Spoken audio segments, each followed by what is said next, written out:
En la M530 te podés comunicar al 11 3200 0530. Son los primeros programas, nos vamos acomodando y recurrimos a amigos. Como el señor Gustavo López, ¿puedo decirlo así? Sí, señor. Nos hemos embarcado en cada una, Gustavo. Qué grande. Gracias por venir. No, me saqué la camiseta de Independiente. Sí, porque no daba. Era muy partidario. Después el resultado del fin de semana. Mira, grité ese gol como un loco. Me imagino. Me quedé medio afónico, sí. Vos sos un hombre del periodismo, además de todo lo que has hecho en política, pero sos un hombre del periodismo, de la radio. ¿Qué pasa cómo se puede relatar esta situación? A veces charlábamos, esta idea de las camisetas de fútbol, de las hinchadas. Yo, ¿sabés qué sentía? Viste, como que el que marca la agenda son los poderosos y nos quieren despolitizar. Bueno, incluso la voluntad popular encuentra resquicios como las hinchadas de fútbol para protestar. Sí, obviamente, a ver, lo que hizo el gobierno después de esa jugada tan ingeniosa, ¿no? De las hinchadas, es decir, vamos a acompañar a los jubilados, vamos a apoyar a los jubilados. Bueno, la estigmatización de son los barras, son los delincuentes, los apoyan los intendentes, están financiados, el narco.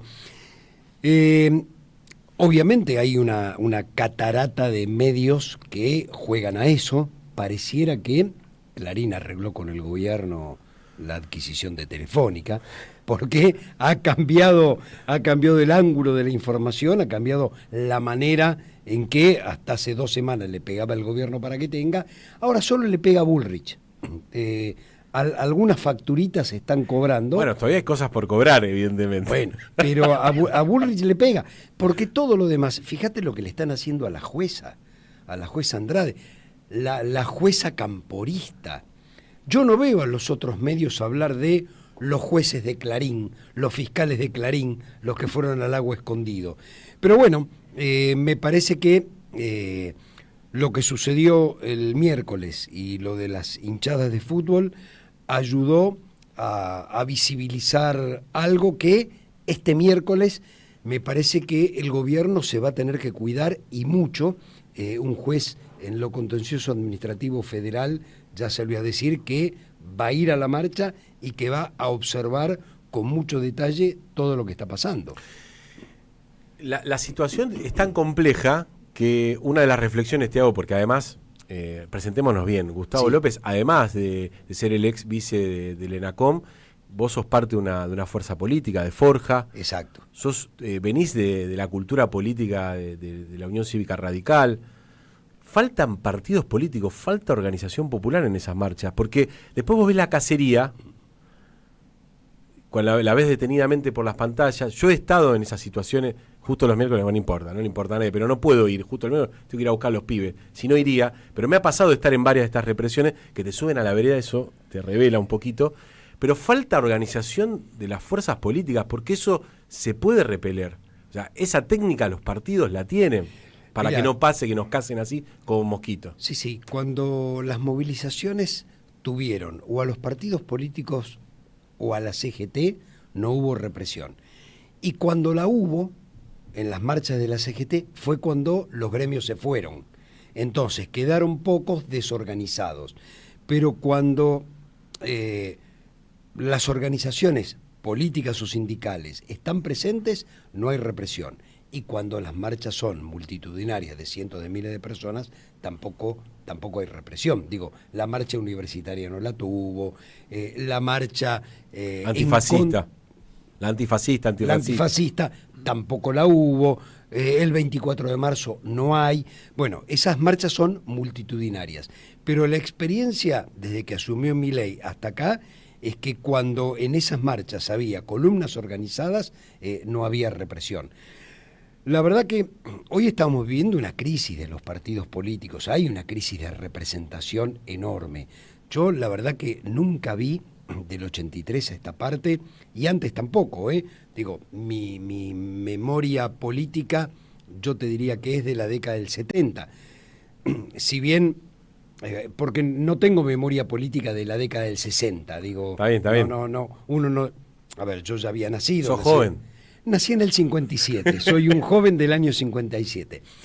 No tengo memoria política ni de Frondizi, porque era un niño recién nacido, ni de Ilia, porque yo estaba en la escuela primaria, pero sí de los 70. Entonces, en los 70 no es que no había crisis política, había profunda crisis política, pero había códigos en el Parlamento, y ni que hablar a partir del 83. Digo, el acuerdo peronista radical, que se llevaron el 98% de la Cámara de Diputados y el 100%, y también el 98% del Senado, se respetaban determinadas cosas. El presidente del bloque del peronismo arreglaba las sesiones con el presidente de la Cámara de Diputados, que era del radicalismo. Y el gobierno, que no tenía mayoría en el Senado, sino que tenía minoría, tenía que arreglar con Vicente Sadi, que era el presidente de la Comisión de Asuntos Constitucionales, la designación de los jueces. En aquella época era mayoría absoluta, mitad más uno del total. Eso Hoy está es roto. 2/3. Sí, eso está roto. Ahora, en ningún momento se le ocurrió ni a Alfonsín ni al propio Menem no hacerlo. Después Menem de distintas maneras se las arreglaba para tener 2/3 en el Senado, pero siempre pasaba por los acuerdos políticos. Bueno, digo, esto no vi nunca que un senador presentara un proyecto y votar en contra de su proyecto. Digo, el senador Becci. Digo, ¿lo conoces a Becci? Sí, a ver, es vergonzoso. Un hombre dialéctico. Son un bochorno, El radicalismo se pasó, y el PRO también, protestando contra el kirchnerismo, rasgándose las vestiduras por la institucionalidad, y acepta pasivamente 2 jueces a la Corte por decreto, y acepta pasivamente el DNU más inconstitucional que ha tenido la Argentina, que es el DNU 70. Bueno, yo creo que se rompieron todas las lógicas políticas y estamos frente a un gobierno, por primera vez desde el 83, que no cree en la democracia. Y lo dice, no cree en la democracia y lo dice. Ahora, la reacción debería venir primero de los partidos políticos.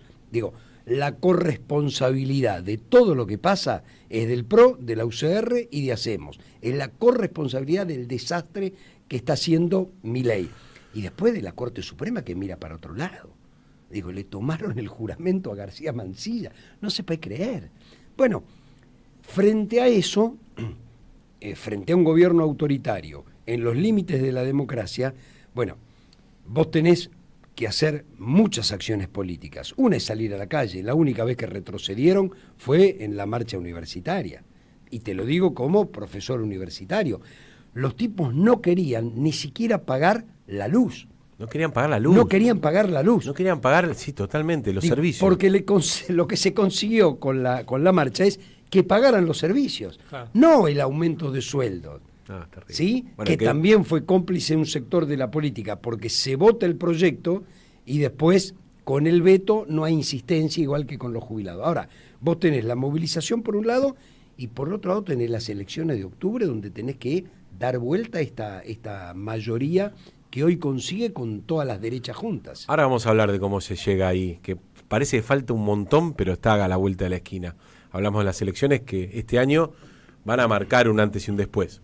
Bueno, sin embargo, el PRO con Macri ganó la de medio término y eso no le significó mucho. Pero te quiero llevar la nota de la revista Martia, que seguramente van a poner en pantalla, ustedes nos siguen por YouTube, van a poder ver la tapa del último número digital de la revista Martia, una bonita tapa que hicimos, fucsia, ahora la van a ver, donde el Gustavo López, aquí con nosotros, publicó una nota, porque encima fue en el momento donde Clarín compra Telecom.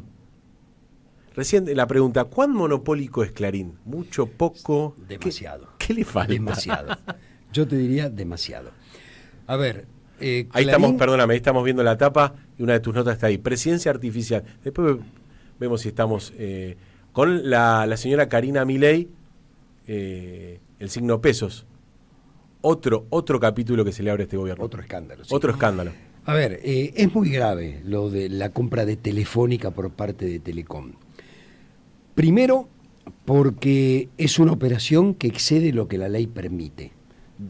A ver, la palabra técnica sería, es una compra ilegal, pero como la ilegalidad está asociada a veces a los delitos, bueno, es ilegal algo cuando no es legal, es decir, cuando está por fuera de la ley. deben intervenir la Comisión Nacional de Defensa de la Competencia, cuyo presidente acaba de renunciar. Sí, ¿Cuándo? Ayer. Muy buen dato ese. Es un buen dato, ayer acaba de renunciar. Pobre, ¿tendrá que ver con algo de esto? Yo creo que sí. Y no quiso firmar. Pará, es un datazo. Renunció el presidente de la Comisión Nacional de Defensa de la Competencia. Perdón que me adelante en tu relato, porque lo primero que hace Milei, por ahí como una demanda o una negociación abierta públicamente, dice, vamos a llevarlo a la Comisión Nacional de Defensa de la Competencia. Exacto, que se quedó sin presidente y ahora vamos a ver cómo la dibujan. Y además el Ente Nacional de Comunicaciones, el ENACOM, que hoy está intervenido. Es decir, el ENACOM es un organismo con un directorio de 7 miembros, de los cuales 3 corresponden al Congreso Nacional, y está intervenido desde el día 1, intervención que se termina en julio de este año. ¿Intervenido por quién? Por el Poder Ejecutivo, hay un interventor. Y esto atenta contra lo que sostiene la Comisión de Libertad de Expresión de la OEA, que estos organismos no pueden tener mayoría automática del Ejecutivo. No solo tiene mayoría automática del Ejecutivo, sino que el único que decide es un tipo del Ejecutivo. Ahora, ¿de qué se van a disfrazar? Defensa de la Competencia tiene, si bien es un análisis económico profundo el que hay que hacer, en general lo que tiene dicho es que posición monopólica es más del 40% del mercado. Solo con la compra de Telefónica por parte de Telecom, en telefonía celular está por arriba del 60% del mercado, en telefonía fija está por arriba del 70% del mercado, está por arriba del 40% en la red domiciliaria de Internet. Los 3 grandes servicios que brinda, telefonía fija, telefonía celular e Internet, está por encima del 40%, y en algunos casos está por encima del 60% y del 70%. Entonces, la primera reflexión que yo hacía cuando escribí la nota es: una operación de 1.245 millones de dólares no se hace sabiendo que está por afuera de la ley, sin un guiño judicial o sin un guiño político. Y yo creo que el guiño político existía, y en algún momento determinado Milei se enoja por algún artículo que sale en el diario y lo sale a matar. Y yo creo que algunas cosas que han sucedido, estoy pensando uno de los hechos que a mí me llamó la atención es que el video que se filtró de Caputo interviniendo la nota de Milei con Johnny Viale lo sube TN. Y a mí me parece que eso es una advertencia. Tenemos esta, pero tenemos muchas más. ¿Vos no crees que haya sido un error del editor, publicó mal? No, yo creo que no. Yo creo que le estaban avisando que esta es una muestra, y para muestra basta un botón. Ahora, el problema, nosotros vivimos en un país sin leyes que se cumplan. Digo, esto no hubiera pasado en ningún país europeo, no hubiera pasado en Estados Unidos, no hubiera pasado en Canadá. Conozco bien las normas regulatorias de esos países, y difícilmente hubiera pasado en muchos países de América Latina. ¿Por qué? Bueno, porque las leyes antimonopólicas existen para que no haya posición dominante de mercado, para no jorobar al usuario y consumidor. Digo, si alguien tiene el 60% del mercado de las telecomunicaciones, que además es un servicio esencial, aunque hayan quitado la esencialidad del servicio a través de un DNU, hoy no podés estar sin Internet para ningún tema. Entonces, el decreto 690, ¿en qué quedó todo eso? Lo derogaron con otro decreto. Claro. Entonces, la esencialidad no está dada por la ley, está dado porque vos necesitas Internet para laburar, para cualquier tipo de trámite. El Estado te exige que todos los trámites los tenés que hacer por Internet, si no, no los podés hacer. Entonces, frente a eso, frente a 55 millones de líneas de celulares contra 47 millones de habitantes, bueno, es un servicio más que esencial. Y vos lo dejás en manos de quien te puede fijar el precio tranquilamente, que además se va a comer a todos los chicos, porque a Claro no se lo va a poder comer. Ahora, en la competencia, con el resto, los va a fundir a todos. Entonces vos te vas a quedar con una empresa que va a tener, no sé, el 70, el 80% del mercado de las telecomunicaciones de la Argentina o de las infocomunicaciones de la Argentina. Increíble. Estamos con Gustavo López, el expresidente de Forja, ex vicepresidente de NACOM, ex subsecretario general de la Presidencia, abogado, docente universitario y además, como ya lo hemos dicho, hincha de Independiente. Si uno ve, acá hay gente de hincha de Independiente en este lugar, quiero que lo sepas. Levantan los brazos. Si uno ve la foto que vos nos presentás de Clarín devorándoselo todo, ¿hay posibilidad de desarmar esto? No, pero no me conteste fácil. Digamos, ¿realmente vos creés que algún gobierno llega? ¿Qué lo tiene que hacer a los 5 minutos de haber sido electo? Esto depende de la política. La política le tiene miedo a la tapa de los diarios, le tiene miedo a las operaciones. Bueno, queda claro también que dominan una parte importante del Poder Judicial. Claro, no son solamente una tapa. Entonces, ha quedado demostrado con el viaje al Lago Escondido. Dominan jueces federales, fiscales federales, y eso es sumamente peligroso. Ahora, todo esto es responsabilidad de la política. La política dejó crecer, ya sea porque se beneficiaba o porque le tenía miedo. Hay un hecho que sucedió en la década del 80 con un senador, Ricardo Laferrière, que era un senador radical, que se le ocurrió presentar un proyecto de ley de derecho a réplica. El derecho a réplica es un derecho consagrado en la Convención Americana de Derechos Humanos, que significa que si una noticia es falsa o ha generado un daño, un perjuicio contra una persona, tiene derecho esa persona a que por el mismo medio y en las mismas condiciones se rectifique la noticia. Eso le valió la muerte civil, la muerte política a Laferrière. Nunca más salió en ningún medio. Pero a mí se me viene a la cabeza Cristina Kirchner, Néstor Kirchner, subiéndolo a Clarín. A Mañeto, sí, nombrándolo a Mañeto. Yo no lo conocía a Mañeto, vos por ahí sí, pero yo no lo conocía. Se entiende, y uno sin ningún tipo de juvenilia, sabíamos cuál era el proceso de negociación que uno tiene que tener con un medio como Clarín, pero lo subió al ring, le puso fecha, 7D, se peleó. Digo, también eso fue hubo parte de la política que intentó enfrentarlo. Sí, a ver, y yo no creo que el término sea enfrentarlo, sino tener un conjunto de leyes de regulación democrática de la concentración de medios en la Argentina. Es eso, se trata de eso. Claro. Digo, es regulación democrática de la concentración de medios, no estamos hablando del mensaje. Digo, cada uno dice lo que le viene en gana. En ese sentido, no se puede intervenir. Ahora, ¿por qué el Estado regula? Pero no regula acá, regula en todo el planeta.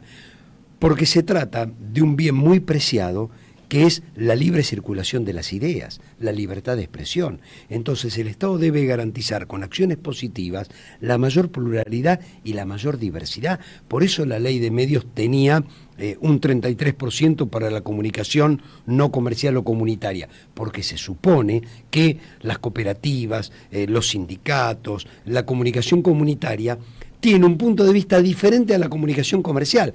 Después vos podés tener C5N en favor del kirchnerismo y vos podés tener TN, La Nación Más, claro, América 24 en contra, ¿sí? Porque ese es el derecho. Ahora, tu obligación como Estado es tratar de repartir de manera tal que haya la mayor cantidad de voces y la mayor diversidad y la mayor pluralidad. Y yo siempre creí que además la pauta publicitaria era una herramienta legítima para sostener aquellos que económicamente no se pueden sostener, pero que en pos de la diversidad y la pluralidad el Estado puede repartir la pauta de determinada manera. Ahora, eso es regulación democrática de medios. Cuando vos vas a cualquier país de Europa, tienen leyes europeas en la materia. Sí. Y antes tenían, digo, desde la década del 60, que tiene leyes que ponen límites. En Estados Unidos, en Canadá, digo, esto existe en Colombia, en Brasil, en Uruguay, en Chile. En la Argentina es anómico. Y con la excusa de que teníamos la ley de la dictadura desde el año 80 y antes de otra dictadura del año 72, bueno, cada gobierno iba modificando la ley por decreto o por decreto de necesidad de urgencia en favor de la necesidad de algún grupo de medios. Y hoy llegamos a un extremo. Sí, es una locura, es una locura. Yo quería preguntarte si esta corporación que es Clarín está como en sintonía con este gran poder que empiezan a tener las corporaciones, por ejemplo en Estados Unidos, que ya son parte como del poder. ¿Está vinculado a ese desarrollo ya medio de los magnates tomando el Estado? Bueno, sí, yo te diría que sí, que no es el único, pero es el más grande de la Argentina, claramente, y de capitales mixtos, argentinos y de fondos de inversión. Fíjate vos que Clarín fue, y quiero aclarar, tiene derecho a tener esa estrategia, y el Estado tiene derecho a decir que no. A marcar límites, vuelvo a repetir, a marcar límites de regulación democrática, como también lo marca en si son fábrica de cemento. Claro, digo, para que no se cartelicen. Sí, claro. Estamos hablando de... La diferencia que acá no estás construyendo casas, sino que estás construyendo conciencias, cultura, Gustavo, etcétera, etcétera. Para cerrar, ¿cómo ves el año electoral? Te anunciamos así, vos sos parte de esa cultura radical, de ese radicalismo centenario, que también tiene que aportar a algo que nos supere. Mira, yo tomé la decisión, estoy trabajando mucho con Ricardo Alfonsín, que renunció al radicalismo. No es lo mismo que Manes, Ricardo Alfonsín. Digo, Manes es un hombre de la centro-derecha, que puede ir por adentro o por afuera del radicalismo, pero que está de acuerdo, por ejemplo, con el programa económico de Milei. Digo, Ricardo está en contra del programa económico de Milei, está en contra del DNU 70, está en contra de las facultades delegadas, digo, está en contra de todo lo que votó el Congreso. Ricardo renunció a la UCR, nosotros, Forja, junto con Libre del Sur, en la provincia de Buenos Aires, más radicales sueltos, más socialistas sueltos, más algunos peronistas sueltos, vamos a ir con una lista. Este jueves lanzamos el Frente Amplio por la Democracia. ¿Cuál es el objetivo? El objetivo es ir a buscar los votos que en el campo nacional y popular, es decir, que están en contra de Milei, pero que no van a votar la lista del PJ. A ver, no es que nosotros sabemos que Juan, Pedro y Andrés, que están de este lado, no quieren votar esta lista. Lo que decimos es, para los que son progresistas, del campo nacional y popular, que están a favor de los jubilados, que están a favor de las universidades públicas, que están en contra del autoritarismo de Milei, que quieren la república, la democracia, pero con equidad y con justicia social. Tienen otra alternativa, además de esta lista, van a tener esta otra, para votar de este lado de la grieta, no somos ni el camino del centro, ni el camino del medio, ni Corea del centro, no, claramente estamos en el campo nacional y popular, democrático, republicano, con justicia social, con equidad, con libertad, en una opción distinta. Porque creemos que necesitamos sacar mayor cantidad de diputados y de senadores en la Argentina para que en el Congreso del 2026 levantemos la mano para un lado y no para el otro. Gustavo. Creo que el radicalismo está en la peor crisis, de esta no sale. Es la primera vez que los gobernadores están votando en contra de su partido, en contra de sus principios. Creo que en la ciudad de Buenos Aires, en esta elección va a haber sorpresas. Yo siempre pensé, el radicalismo, creo, a lo mejor me equivoco, faltan 48 horas, que va a ir partido. Que el radicalismo oficial, que es Angelici, va, porque preside el radicalismo de Capital, un legislador, Martino Campo, que es de Angelici, va a ir con Jorge Macri. Y me da la impresión que Evolución va a ir por afuera. Se parte, se dobla. Sí. Así como Larreta va a ir por afuera. Claro.